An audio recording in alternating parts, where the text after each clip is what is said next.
बिस्मिल्लाहिर्रहमानिर्रहीम। ये एक और वीडियो है एप्लीकेशन ऑफ लैप्लास ट्रांसफॉर्म के बारे में। इस वीडियो में प्राइमरीली हम मिस्टर इरविन के बुक से जो लर्निंग असेसमेंट प्रॉब्लम 14.1 है उसको सॉल्व करने की कोशिश करेंगे। तो आइए हम एक दफ़ा रिवाइज कर लेते हैं। जो स्टेप्स है वो स्टेप्स है कि आप सबसे पहले सर्किट को टाइम डोमेन से एस डोमेन में ट्रांसफॉर्म कर लेते हैं। उसके बाद सर्किट को सॉल्व करते हैं किसी भी टेक्निक से, और उसके बाद फिर हम इन्वर्स लैप्लास ट्रांसफॉर्म लेते हैं to go to time domain.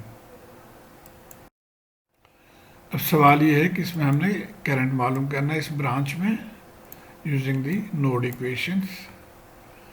तो आइए सबसे पहले तो हम इसको ट्रांसफॉर्म करते हैं एस डोमेन में,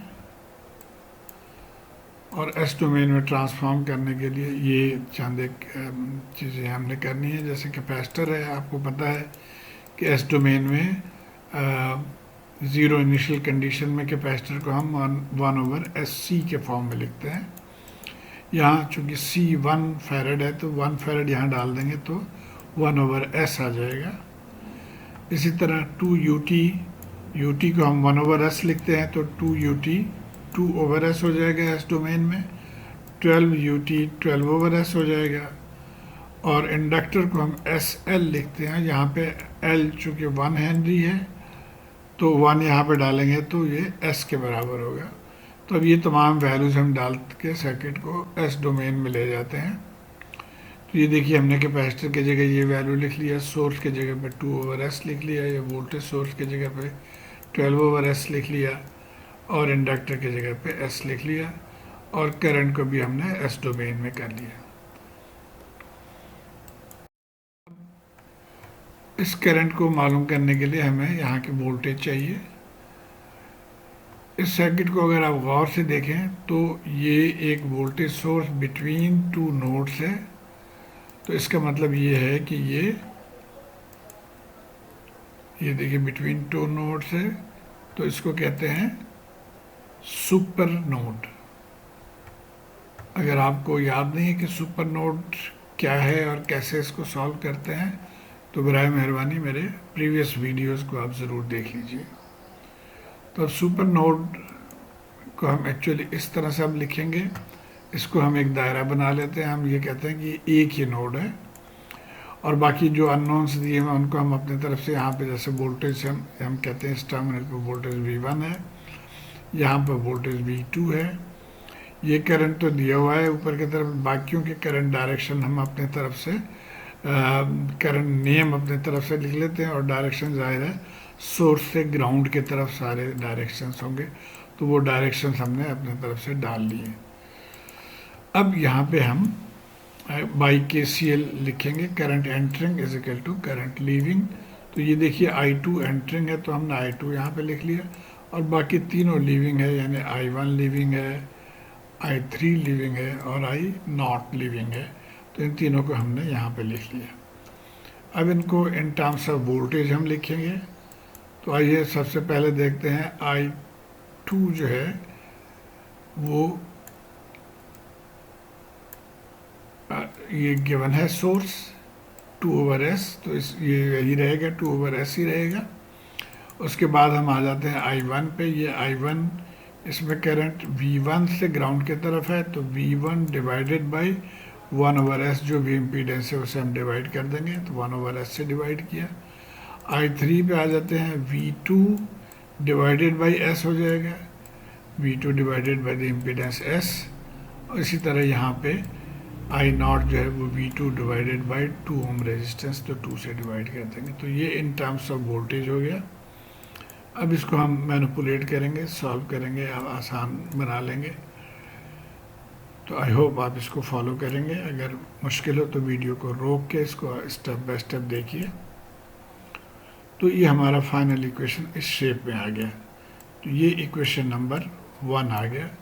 अब अगर आपको याद हो कि सुपर नोड पे हमें दो इक्वेशन चाहिए, एक तो KCL आ गया, एक KVL इक्वेशन पे लिखना पड़ता है।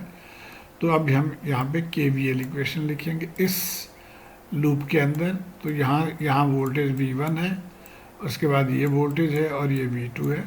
इस कोने पे यहाँ अगर पॉजिटिव V1 है तो यहाँ नेगेटिव V1 है, हम इस कोने से चलते हैं इसलिए हम इसको नेगेटिव V1 लिखेंगे। तो नेगेटिव V1, पॉजिटिव ये वोल्टेज है तो पॉजिटिव 12 वोल्ट, फिर पॉजिटिव V2 है तो पॉजिटिव V2 इक्वल्स 0। और यहाँ से हम V1 मालूम कर सकते हैं। V1 जो है ये आ गया, ये हमारा इक्वेशन नंबर 2 आ गया। अब इस V1 को हम अगर इसमें डालें तो हमें V2 मालूम हो जाएगा। तो आइए हम चलते हैं इस पर, देखते हैं। V1 को हमने रिप्लेस कर दिया इस वैल्यू से, और बाकी इस इक्वेशन को हम सॉल्व करके हमें V2 लाना है। तो ये अब स्टेप्स आप वीडियो को रोक के देखते जाइए किस तरह से हम इसको कर रहे हैं। V2 को हमने कर लिया, V2 के टर्म्स को इकट्ठा कर लिया, इनका एलसीएम ले लिया। तो यहाँ पे थे हम, यहाँ से V2 हम इस टर्म को इस साइड पे लेके गए तो डिवाइड हो जाएगा, उल्टा हो गया। इसको मज़ीद सिंप्लीफाई कर लिया हमने, ऊपर वाले को मल्टीप्लाई कर लिया, और ये एस एस कैंसिल हो गया। अब हमारा जो मकसद है कि हम इसको टाइम डोमेन में जाने के लिए इस फॉर्म में आए, तो डिनोमिनेटर को हम इस शक्ल में लेकर आना है हमने। तो उस पर अभी काम करते हैं। ये देखिए यहाँ से हमने 2 कॉमन ले लिया, तो ये S square plus S over 2 plus 1 आ गया। ये 2 एक तो हम कैंसिल कर देंगे यहाँ पे, और इसको मज़ीद हम होल स्क्वायर के फॉर्म में लेके जाएंगे। तो इस टर्म को हम लिख सकते हैं 2s1/4, और 2 कैंसिल होकर s/2 रह जाएगा। इसका मतलब थर्ड टर्म 1/4 स्क्वायर होना चाहिए होल स्क्वायर बनाने के लिए। तो 1/4 स्क्वायर आ गया। 1/4 स्क्वायर का मतलब है 1/16। तो 1 में से 1/16 अगर चले जाए तो 15/16 रह जाता है। इसको भी स्क्वायर के टर्म में हम लिख लेंगे, तो ये √5/4 स्क्वायर हो गया, और ये होल स्क्वायर के फॉर्म में आ गया 1s + 1/4 होल स्क्वायर। तो ये डिनोमिनेटर कुछ इस शक्ल में अभी आने लगा है। अब मज़ीद हम इसको, अब ऊपर वाले को हम कुछ सिंप्लीफाई कर रहे हैं। -12 हमने कॉमन ले लिया, इस फॉर्म में आ गया। इसको 1/6 को हम 4/24 लिख रहे हैं। ये क्यों लिख रहे हैं आगे आपको पता चल जाएगा कि इससे हमें आसानी होगी इसको ब्रेक करने में। तो अब देखिए कि हम -424 को हम लिख सकते हैं +624 -1024, इन दोनों को सॉल्व करेंगे तो -424 ही आ जाएगा। इसको हमने इसके साथ अलहदा कर लिया, और ये अलहदा हो गया, 2 टर्म्स बन गए। अब 6/24 को हम 1/4 लिख लेंगे ताकि इसके साथ मैचिंग हो जाए ये।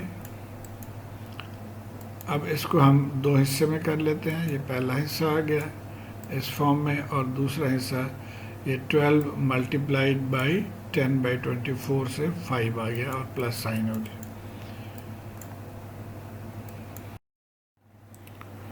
तो हम यहाँ पे थे।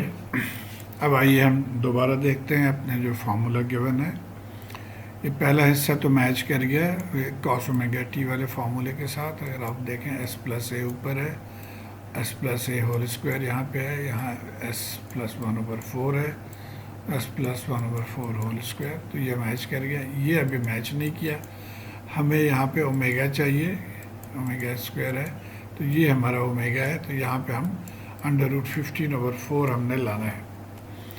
तो इसके लिए मज़ीद मैनिपुलेशन करते हैं। हमने मल्टीप्लाई और डिवाइड कर दिया इससे 15/4 से, और पहला हिस्सा जो है इसको हम बाहर निकालना है, तो ये 20/√15 हो गया। बाकी अब √15/4 आ गया। अब ये साइन फार्मूले के साथ ये मैचिंग है। अब हम इन दोनों में अपना फार्मूला अप्लाई करके हम टाइम डोमेन में चले जाएंगे। तो अब हमारा टाइम डोमेन में v2t जो है वो -12, और ये आ जाएगा e⁻⁻t/4। एग्जैक्टली इस फार्मूले को हम फॉलो कर रहे हैं।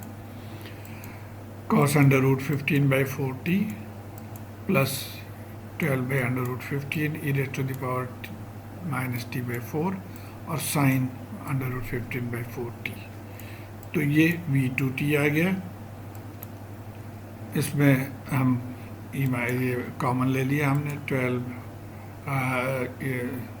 सॉरी इसको सिंप्लीफाई कर लिया हमने 5.16 लिख लिया यहाँ पे। अब यहाँ से हम e⁻⁻t4 दोनों से कॉमन ले लेंगे तो ये टर्म हमारे पास आ गया।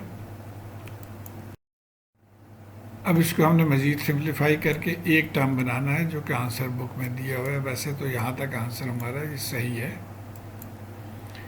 और उसके लिए हमने इस फार्मूले की हेल्प लेनी है। a cos ω t plus b sin ω t is equal to c cos ω t minus theta. c इज √a² प्लस b² और थीटा जो है वो tan इनवर्स b/a है।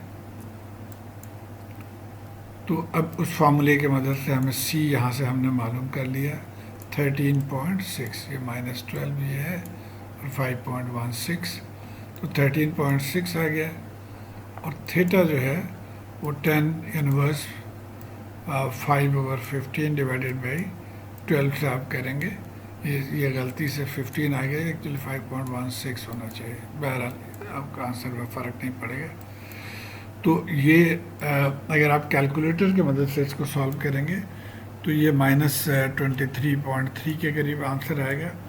लेकिन हमने यहाँ पे गौर करना है कि हमारा जो ये a है वो नेगेटिव है। जैसे यहाँ पे -12 है तो इसका मतलब है ये नेगेटिव एक्सिस पे इस तरफ है और b पॉजिटिव है तो इसका मतलब ये सेकंड क्वाड्रेंट में है। आंसर अगर -23 जा रहा है तो इसका मतलब ये फोर्थ क्वाड्रेंट में, जो कि गलत है। तो -23 के साथ हमने 180 ऐड करके हम इसको सेकंड क्वाड्रेंट में लाएंगे। तो जब 120 ऐड करेंगे 180 ऐड करेंगे -23.3 के साथ तो ये 156.7 हो जाएगा। अब इसको हम इस फार्मूले में डाल के हमारा फाइनल आंसर को इस तरह से हो जाएगा। ये हमारा फाइनल आंसर है। अब यहाँ पे ये फाइनल आंसर किस चीज़ का है? वोल्टेज का है। आइए हम सर्किट को देखते हैं। ये वोल्टेज यहाँ पे V2 है, V2t हमने निकाल लिया। हमने तो ये करंट मालूम करना है तो उसको हम अब 2 से डिवाइड करेंगे टू फाइंड I0t। तो I0t जो है वो voltage divided by 2, voltage divided by 2।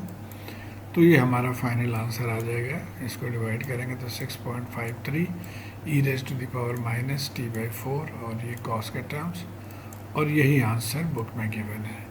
तो उम्मीद है आप समझ गए होंगे किस तरह से इसको करते हैं। इरविन साहब के सवाल ज़रा लंबे होते हैं, उसमें एक सवाल के साथ वो पीछे की नॉलेज आपके चेक करना चाह रहे थे। जैसे यहाँ पर उन्होंने नोडल सुपर नोड के कॉन्सेप्ट को भी साथ शामिल कर दिया था। बहरहाल शुक्रिया।